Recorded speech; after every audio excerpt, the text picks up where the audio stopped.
আমি যে খুব ভালো রাঁধুনি তা কিন্তু না। প্রতিদিন যেগুলা খাবার আমরা খাই সেই খাবারগুলাই মোটামুটি সাইজে রান্না করতে পারি। তবে এক দিন যখন এক রকম হয়, কেউ যদি বলে যে আজকে রান্নাটায় লবণ বেশি হয়েছে বা ঝাল বেশি হয়েছে, তখন আমার ছেলে সেই জিনিসটা একদম নিতে পারে না। তার ধারণা তার মা যেটা রান্না করে সেটাই একদম পারফেক্ট হয়। সে খুবই মন খারাপ করে কেউ যদি বলে তার সাথে, বলে না ঠিক আছে তো, সব ঠিক আছে, তোমারই হয়তো জিহ্বায় সমস্যা হয়েছে, মানে এরকমটা বলে। তখন আমার ভীষণ ভালো লাগে যে কেউ একজন তো আছে যে কিনা হচ্ছে আমার রান্না খারাপ হয়েছে জানা সত্ত্বেও বলতেছে যে না ঠিক আছে। আসলে ব্যাপারটা কিছু কিছু ব্যাপার আছে না, যে ছোট ছোট হলেও কিন্তু ভীষণ আনন্দদায়ক, মানে মনের মধ্যে কেমন নাড়া দিয়ে ওঠে না এই ব্যাপারগুলা। যাই হোক, আমার ছেলের কারণে মোটামুটি টুকটাক করে এটা সেটা হচ্ছে আমাকে বানাইতেই হয়। আমার মনে হয় সব বাচ্চার মাদের মোটামুটি রান্না পারুক আর না পারুক, এই জিনিসগুলা কিন্তু জানতেই হয়। আর এই জিনিসগুলা যে একদম রেস্টুরেন্টের মতোই সব কিছু দিতে হবে তেমনটাও কিন্তু না।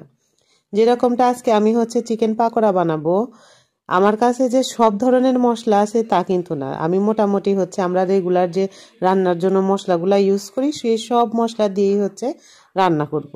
মানে চিকেন পাকোড়া আসলে তো এরকম করেই হচ্ছে বানায়। তো আমি এরকম করে ট্রাই করব কি বানাচ্ছি। আর আমার ছেলে আমার হাতের এই খাবারটা খেতে ভীষণ পছন্দ করে। আমার মনে হয় প্রত্যেক বাচ্চায় তার মায়ের হাতের খাবার হলো বেস্ট হয়।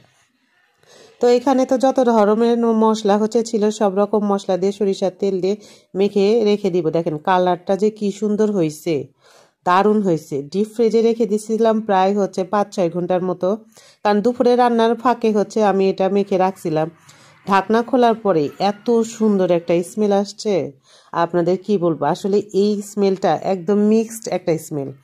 কাঁচা রসুন, আদা, সরিষার তেল আর বিভিন্ন রকম যে হচ্ছে পাকোড়ার যে মশলা, সব মশলার মিক্সচারে যে একটা বাসনা, সেটা একদম ঘরময় মোমো করে। আর ডিপ ফ্রিজে রাখার কারণে এই পরিমাণ ঠান্ডা হয়েছে যে আমি ভালো করে হচ্ছে পরে যে মাখবো সেটাই হচ্ছে মাখতে পারলাম না। তো তেলটা তো আগেই বসাই দিছিলাম গরমে, অলরেডি গরম হয়ে গেছে। এখন একে একে হচ্ছে অর্ধেকটুক হচ্ছে আগে ভেজে নিব, বাকি অর্ধেকটুক হচ্ছে পরে ভাজবো। টিস্যুটা দিয়ে দিলাম কারণ হচ্ছে ডুবো তেলে ভাজতে হবে, আর তেল যেন যেটুকু থাকে টিস্যুতে হচ্ছে চলে যায়। তো এইটা তেলে দেওয়ার পরে একটু পরে আমার ছেলে বলতেছে যে মা আমি তো পুরা পাগল হয়ে যাচ্ছি, তুমি কি ভাজাভাজি যে করতে নিছো। আমি বললাম হ্যাঁ, আমি হচ্ছে হ্যামিলনের বাঁশিওয়ালা, আমি এই বাসনায় বাসনায় তোমাকে নিয়ে এখন দূরে চলে যাব, একদম ঠিকানাবিহীন একটা জায়গায়। তো দেখেন ভাজতে ভাজতে কিন্তু আমার একদম যে কালারটা পারফেক্ট যে একটা কালার, সেই কালারে কিন্তু চলে আসছে।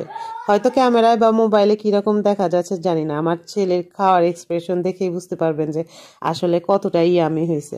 মোটের উপরে আমি আর আমার ছেলে এই ধরনের